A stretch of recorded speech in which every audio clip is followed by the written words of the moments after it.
तो उसे कभी नहीं छोड़ती। ये लगभग 70 साल पुरानी बात है। सुंदर सुंदर ऊंचे ऊंचे पहाड़ों के बीच एक पुराना गांव हुआ करता था और उस गांव में रहता था राजन। वो काफी दिनों से एक काम की तलाश में था, मगर उसको कोई काम मिल ही नहीं रहा था। इसीलिए वो काम की तलाश में अपने गांव से काफी दूर निकल गया। अब पहाड़ों में ऊंचाई होने की वजह से काफी सर्दी थी और घना बादल छाया हुआ था, और बादलों की वजह से जो ठंड हो रही थी उसकी वजह से और ज्यादा कोहरा हो गया था। और राजन उस पहाड़ पे चलते वक्त पथरीले रास्तों पर चलते हुए कोहरे की वजह से भटक गया। उसको समझ में नहीं आ रहा था कि एग्जैक्टली सही रास्ता है कौन सा।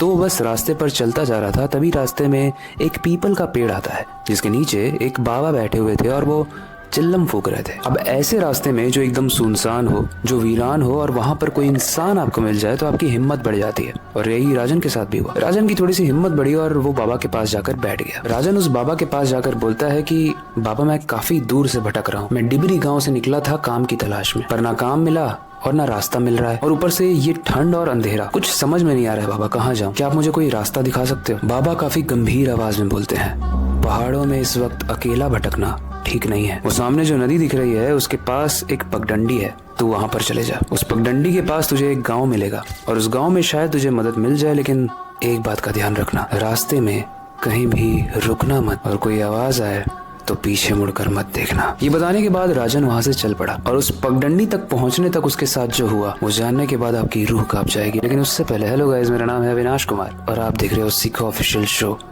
Horror stories. गाइस, जब बाबा ने उसे सजेशन दिया पगडंडी के पास जाने का, तो राजन उसी वक्त नहीं उठ गया। राजन उस बाबा को देख रहा था और काफी कुछ ऑब्जर्व कर रहा था। बाबा के सर के बाल काफी लंबे थे, नीचे तक लटक रहे थे। उनकी आंखों में सुर्खी काफी लाल थी और इतनी ज्यादा ठंड होने के बावजूद भी वो बिना कपड़े के, बिना ठंड में कुटरे बैठे हुए थे। जब राजन बाबा को ऑब्जर्व कर रहा था तभी बाबा उसकी तरफ देखते हुए बोलते हैं, तुझे ठंड लग रही है ना, ये ले चिल्लम ले और इसको फूक, तुझे थोड़ा आराम मिलेगा। राजन घबरा गया कि ये नई चीज मुझे ट्राई करनी चाहिए या नहीं करनी चाहिए, लेकिन उस वक्त इतनी ज्यादा ठंड थी कि उसका दिमाग नहीं चल रहा था। उसने चिल्लम ली और 2 गहरे कश लिए। बाबा दोबारा चिल्लम में लग गए और राजन वहां से उठकर पगडंडी की तरफ चल पड़ा। रास्ता काफी कठिन था, कोहरा था तो ठीक से दिख नहीं रहा था, तो राजन कुछ निशान बनाते हुए चल रहा था ताकि अगर वो उसी रास्ते पर वापस पहुंच जाए तो उसे पता चल पाए। काफी पत्थर थे तो संभल संभल के धीरे धीरे चलना पड़ रहा था। तभी कोहरा हटता है और एक घना सा जंगल आता है और उस जंगल से उसे काफी आवाजें आ रही थी। वो हर चीज को इग्नोर करते हुए आगे बढ़ रहा था क्योंकि उसे याद था कि बाबा ने बोला था कि पीछे से कोई भी आवाज आए तो रुकना मत और देखना मत। वैसे काफी हद तक तो उसने चीजों को इग्नोर किया, लेकिन कुछ देर के बाद उसे एक आवाज आती है, एक आवाज जिसमें कोई कह रहा था, राजन राजन सुनो। अपना नाम इतनी बार सुनने के बाद उसे काफी हद तक क्यूरियोसिटी हुई, तो उसने पीछे मुड़कर देखा। लेकिन अब जो हुआ वो जानने के बाद आपकी रूह कांप जाएगी, क्योंकि पीछे वही बाबा खड़े थे। राजन एकदम से उनको अपने सामने देखकर चौंक गया। आप ही तो थे जिन्होंने मुझे ये रास्ता बताया था, तो आप मेरे पीछे कैसे? बाबा बोले, तुझे डर लग रहा है ना, चल मैं छोड़ देता हूँ। तुझे आगे भी एक जंगल मिलेगा और वहाँ पर एक बुढ़िया रहती है। उसे अपनी बंगले की मरम्मत के लिए एक आदमी चाहिए, तो उसके पास चला जा, तुझे कुछ पैसे भी मिल जाएंगे, कुछ खा भी लेना और उसके बाद तू पगडंडी पर चले जाना। गाइस, आई नो अगर आप यहाँ तक देख रहे हो तो आपको समझ में आ रहा होगा कि कहानी क्या मोड़ लेने वाली है, लेकिन ट्रस्ट मी, आप जो सोच रहे हो ये उससे भी बुरा होने वाला है, क्योंकि कहानी में एक ट्विस्ट आने वाला है।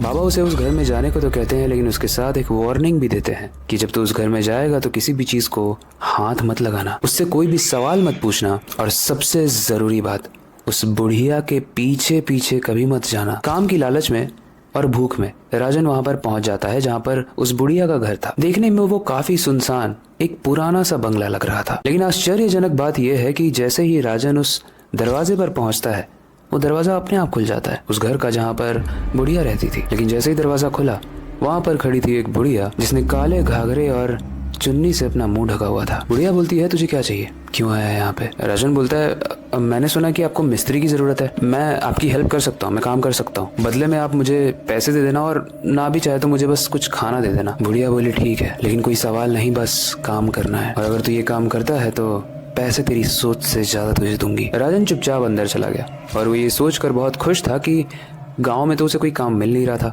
वो शहर जा रहा था क्योंकि उसे कोई काम मिल पाए, और इन दोनों के बीच में ही उसे काम मिल गया है, तो यहाँ से उसका गांव भी पास है और शायद उसे अच्छे पैसे मिल जाएं। उसके बाद जब राजन ने आसपास नजर दौड़ाई तो उसने देखा कि पूरा घर एक बंगले जैसा है अंदर, और उस बंगले में बहुत ही अजीब और गरीब चीजें भरी हुई हैं। हर तरफ छोटी छोटी काली गुड़ियां लटक रही हैं। स्टैच्यूज बने हैं जैसे किसी फैशन रूम के सामने बने होते हैं, मतलब आदमी और औरत के स्टैच्यू। देखने से वो स्टैच्यू लग रहे थे, लेकिन राजन को ऐसा लग रहा था कि ये कोई असली इंसान है जिसे खड़ा किया गया है, बट वो श्योर नहीं था। हर गुड़िया जो लटक रही थी उसकी आंखों से लाल खून निकल रहा था, लेकिन राजन को पता था कि बाबा ने भी बोला है और बुढ़िया ने भी बोला है कि भाई सवाल नहीं पूछना है, तो मैं चुपचाप काम करता हूँ और काम करके पैसे लेके अपने घर चला जाऊंगा। राजन बुढ़िया के पास जाता है और बोलता है कि आप मुझे काम बताइए। बुढ़िया बोलती है कि तुझे एक पक्का कुआं बनाना है, एक वेल यानी एक कुआं, गहरा कुआं, और ये काम 1 हफ्ते तक चलेगा। तुझे 1 हफ्ते यहाँ पर रुकना पड़ेगा। राजन शुरू में थोड़ा घबराता है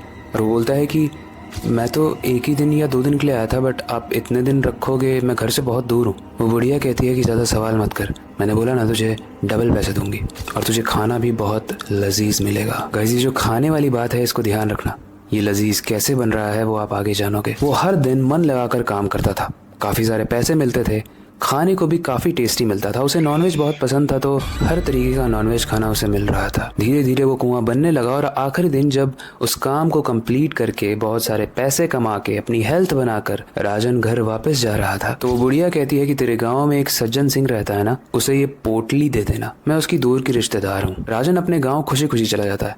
वो बहुत खुश था, उसे शुरू में डर था कि शायद कुछ हो जाएगा, और हम लोगों को भी कहानी में लग रहा था कि यहाँ कुछ होगा, है ना, लेकिन कहानी में अब ट्विस्ट आएगा। जब राजन उस पोटली को ले जाकर सज्जन सिंह को देता है तो सज्जन सिंह उस पोटली को खोलता है, और जैसे ही वो उस पोटली को खोलता है वो उसे खोलते ही बहुत तेज से चीखता है, और पोटली को बंद करके वो वापस से राजन को दे देता है और बोलता है ये मेरा सामान नहीं है, अगर तू वापस कभी आया ना तो तेरी टांग तोड़ दूंगा। राजन उस पोटली को लेकर घर पहुंच जाता है वापस, लेकिन वो बहुत कंफ्यूज था। अगर वो बुढ़िया इसकी रिलेटिव थी, इसकी रिश्तेदार थी, तो उसने ऐसा क्या भेजा इसको, और सज्जन सिंह ने उसे ओपन करके चिल्लाया क्यों मुझ पे। तो वो सोचता है कि वापस से वो इस पोटली को उसी बुढ़िया को देके आ जाएगा, लेकिन रात में कुछ अलग हो जाता है। रात में राजन की जो बीवी थी वो उस पोटली को खोल लेती है, ये देखने के लिए कि उस पोटली में ऐसा क्या है जो इतना पोटली पोटली पोटली रोज हो रहा है। लेकिन जब उसकी बीवी उस पोटली को देखती है तो उसमें जो था वो देखने के बाद उसकी रूह कांप जाती है। दरअसल उस पोटली में काला जादू का सामान था। उसमें एक काली गुड़िया थी, एक कटी हुई उंगली थी, और उस गुड़िया को ड्रेस पहनाई गई थी जो कि उसकी बीवी यानी उर्वशी जैसी ही दिख रही थी। अगली सुबह होते ही उर्वशी ने राजन से कहा कि प्लीज तुम इसे कुछ भी हो जाए इसे वापस करके आओ, ये बहुत खराब चीज है, इसे घर में नहीं रख सकते हम। तो राजन घबराते हुए बोला कि ठीक है यार, मैं इसे वापस करके आता हूँ, पता नहीं तुम लोगों को क्या हो गया है। तभी सुनाई दिया कि गांव वाले भागते हुए सज्जन सिंह के घर में जा रहे हैं। जब वो एक को रोककर पूछता है कि क्या हुआ भाई, क्यों जा रहे हो, कहाँ जा रहे हो, तो बोलता है कि सज्जन सिंह और उसकी बीबी की मृत्यु हो गई। कमरा अंदर बंद था और दोनों की लाशें लटक रही थी, और उनकी लाशों में हड्डियां पूरी तरीके से टूटी हुई थी, मानो किसी जानवर ने आके उन्हें खाया हो और तोड़ा हो। राजन ये समझ जाता है कि ये सब उस पोटली की वजह से हो रहा है। अब उसे समझ में आता है कि सज्जन सिंह ने उसे क्यों वापस दिया, उसकी बीवी ने यानी उर्वशी ने उसे क्यों वापस दिया, और अब वो इसको खोलने की गलती नहीं करेगा, वो इसे सीधे वापस करके आएगा और पूछ के आएगा कि क्या किया है तूने। लेकिन जब राजन वापस से उस बुढ़िया के बंगलों में पहुंचता है, उस घर में पहुंचता है, तो वहां पर ताला लगा होता है। वहां के आसपास के लोगों से जब राजन पूछता है कि यहाँ एक बुढ़िया रहती थी ना, वो कहाँ गई, तो एक आदमी बोलता है कि कौन सी बुढ़िया, यहाँ जो बुढ़िया रहती थी उसको मरे हुए तो 50 साल हो गए हैं। राजन के मानो रोंगटे खड़े हो जाते हैं भाई। तो वो मिला किससे, उसने ताला तोड़ा और अंदर जाकर देखा तो बहुत तेज बाज आई, लेकिन वो सब सच था। वो खड़े हुए पुतले, वो गुड़िया जो लटक रही थी, लेकिन थोड़े थोड़े चेंजेस थे। वो जो पुतले खड़े थे वो दरअसल असली इंसान थे जिनकी स्किन को निकाल कर पुतलों में लगाया गया था, और इसीलिए वो इतना स्मेल कर रहे थे। वो जो गुड़िया थी उस हर गुड़िया के अंदर बहुत सारी उंगलियां भरी हुई थी, इसीलिए उनकी आंखों से खून निकल रहा था। और राजन ये सब देखकर बहुत शॉक हो गया और उसे बहुत गुस्सा है कि उसने उसके गांव वालों के साथ उस बुढ़िया ने ऐसा क्यों किया। तो वो वापस बाहर जाकर उस आदमी से पूछता है कि मुझे ये बताइए बुढ़िया कब लौटेगी, ये 50 साल पहले नहीं हो सकता क्योंकि मैं इससे मिला था अभी परसों। तो वो आदमी कहता है कि तू पागल है क्या, यहाँ कोई नहीं रहता, ये एक डाइन का बंगला था और उसकी भी कहानी थी। और उसने वो कहानी बताई जिसमें सज्जन सिंह पिछले जन्म में एक तांत्रिक था, एक तांत्रिक जिसको इस बुढ़िया से प्यार हुआ था जब ये जवान हुआ करती थी। जब इस बुढ़िया ने मना किया तो उस तांत्रिक ने काला जादू का प्रयोग किया इसको अपने वश में करने के लिए, और उसी को वश में करने के लिए उस तांत्रिक ने एक पोटली बनाई थी। लेकिन वो काला जादू काफी भारी पड़ा और उस पोटली ने उस औरत की जान ले ली। और तब से ऐसा माना जाता है कि वो औरत एक चुड़ैल बन गई और जब सज्जन सिंह ने इस दुनिया में जन्म लिया तब से ही वो इसका इंतजार कर रही थी बदले का। अब राजन पूछता है कि लेकिन ये कैसे हो सकता है, मतलब तुम्हारी स्टोरी मैं समझ रहा हूँ, हो सकता है सच भी हो, बट उन्होंने मुझे बहुत सारे पैसे दिए थे जिससे मैंने बहुत सारी शॉपिंग भी की, मैंने कपड़े खरीदे, मैंने घर वालों के लिए कुछ कुछ खरीदा और उन्होंने मेरे लिए बहुत लजीज खाना भी बनाया था, मुझे खिलाया था। और इतने में वो आदमी कहता है लजीज। ऐसा माना जाता है कि वो जो बुढ़िया थी लोगों की हड्डियों को गला गला कर सूप बनाती थी और उसी सूप से वो खाना बनाती थी। तो क्या तुमने उसके घर का कोई भी खाना खाया है? राजन उल्टियों से भर जाता है और उसे समझ में आ जाता है कि ये सब कुछ उसकी सोच से ही परे था और उसने यहाँ पर आकर बहुत गलत किया था।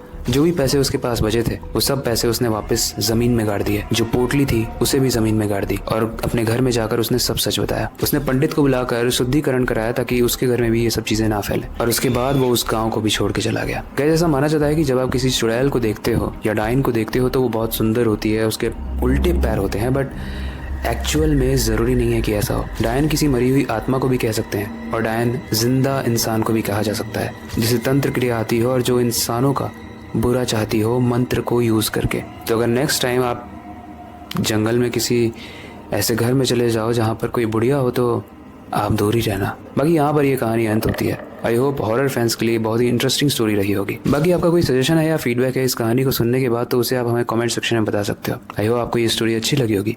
बाकी वक्त आ चुका है इस स्टोरी को एंड करने का और